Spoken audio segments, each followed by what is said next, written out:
Eu abia acum am început să filmez. Uite. Stabil.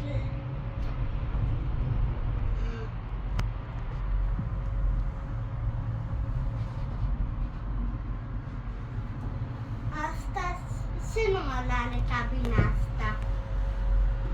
Nu știu ce număr are. Nu știu dacă sunt numerotate. Uite, asta e cu număr 14. Cabina 14. Da, ai văzut tu? Da? Uite, și pe scăluțe sunt mai mici.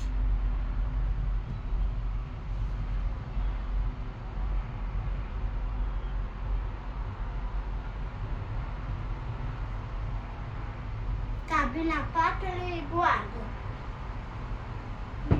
Cele mai multe sunt goale acum. Cred că spre seară se aglomerează.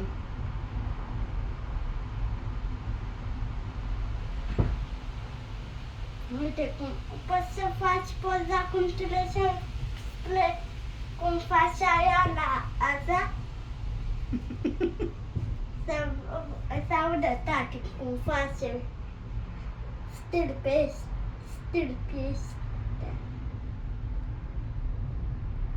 Uite, avea mama Amazon, avea Amazon. Mhm. Uite cum o să facă.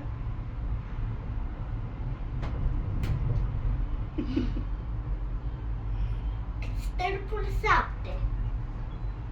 Toate au număr. Probabil. Aici în Mamaia. Ne apropiem de cap de linie. Aici. Vezi, începe să coboare,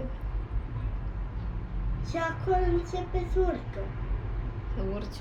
Dar nu urcă, tot o să coboare până la cap de linie, aici, la casino.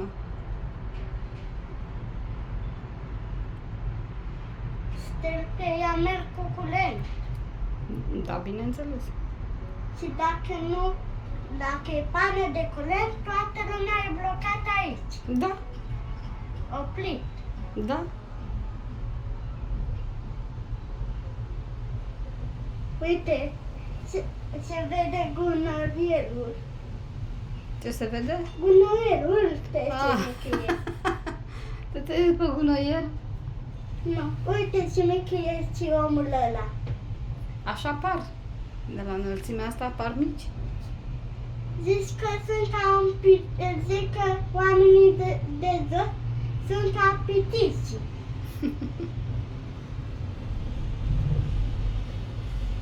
Îmi place stâlpii ăștia care fac asta. Îmi plac. Îmi plac. Uite Coborâm. coborâm. Ce cum îi știu? Coboară telecabina și coborâm și noi.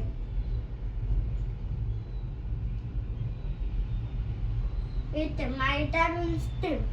Mhm. Uite cum o să trecem de el. Ce clatină.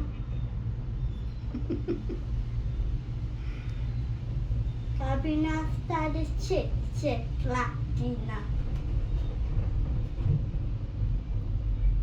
Gata, se lasă mai în jos. Vezi? Și am ajuns la cap de linie.